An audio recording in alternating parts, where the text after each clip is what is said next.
What I'm talking about is the unintended consequences. Without whacking anybody over the head with it, we want people to understand that anytime you're dramatically affecting the lives of somebody with radical opportunities that you can present, it's your responsibility also to put as much effort into helping them figure out how to minimize any problems that emerge. I was a teacher for 10 years, and Scott, my husband, was a photographer, and he went to school for journalism just as documentary was becoming a thing that anyone could do, anyone that could afford a digital camera. And I fell in love with documentary, and I started watching documentaries whenever I had free time. And when Scott graduated from journalism school, he said, "Leave teaching, join me, let's have a video production company and tell stories about people." And it was a big risk to do it. It was a huge risk. I had nightmares about it. And in the end, I quit my teaching job, which I loved. And we taught ourselves how to make documentary video. And looking back, I have no regrets at all.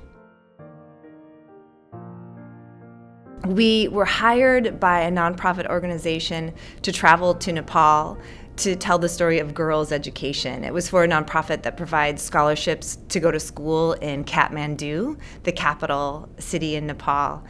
And that job changed our lives. We fell in love with the story of girls' education and how educating girls is the best thing that we can do in the world. And we fell in love specifically with this one girl who was being sponsored by the organization, Shanta.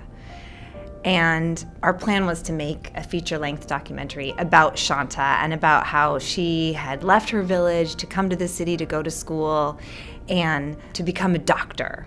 And that she was going to go back to her village and teach all the women about birth control and about how not to have so many babies, because she really believed that the thing that was holding back her family and her mom was that there was too many children. And we really believed she was going to make it. And I said to my husband, Scott, I said, this girl is going to be the center of our documentary, of a feature-length documentary. And he agreed. And so we came back from Nepal, we made our promotional film, and then about a year later, as we were raising money to return to Nepal, we learned that Shanta didn't make it.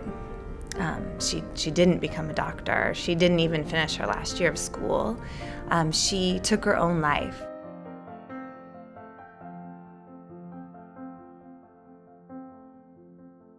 When Shanta died, the NGO that we were working for decided that they don't want to be part of a project going forward that includes the information of Shanta's suicide. They told us it doesn't support the message of educating girls to see a girl who's gotten an education taking her own life. And in fact, they expressed pretty clearly that they didn't want us to continue. We respectfully demurred and went ahead and made our film. Our film was called Drawing the Tiger, and it's the story of Shanta and her family and their struggle in Nepal.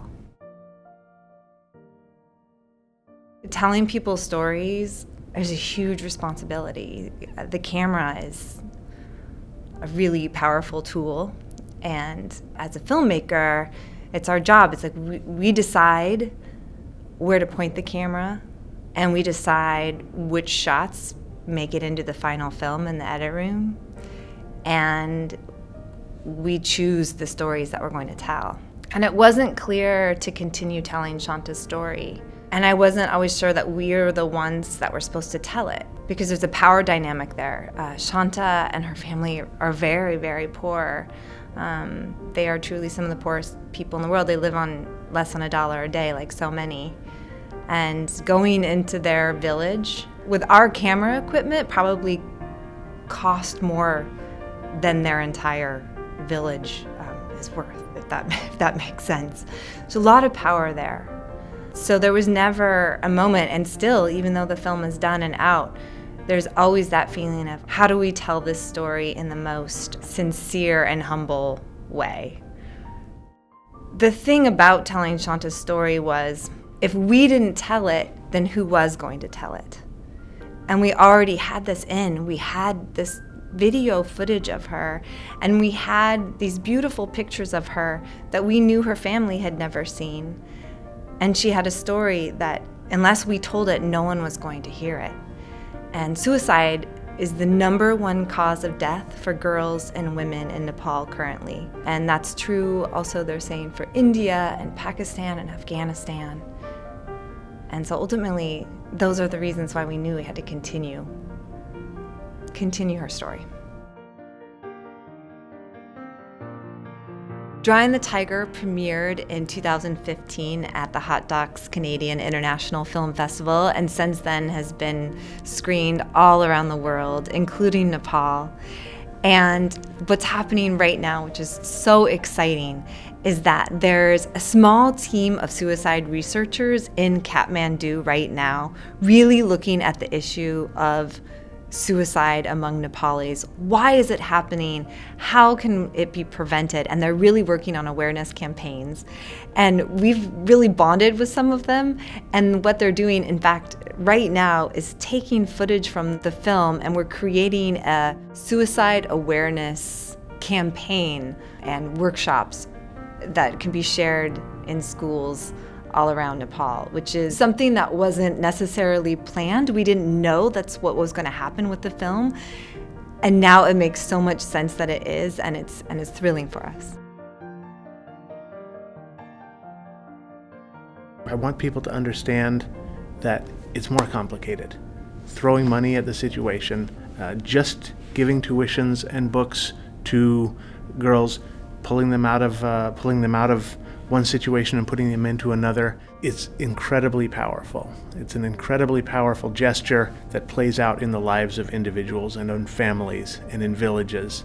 And we believe our experience with Shanta shows that we owe more than that. We need to figure out how can we build some peripheral support networks, some peripheral mechanisms for supporting the girls who are getting these radical opportunities, because new vulnerabilities arise.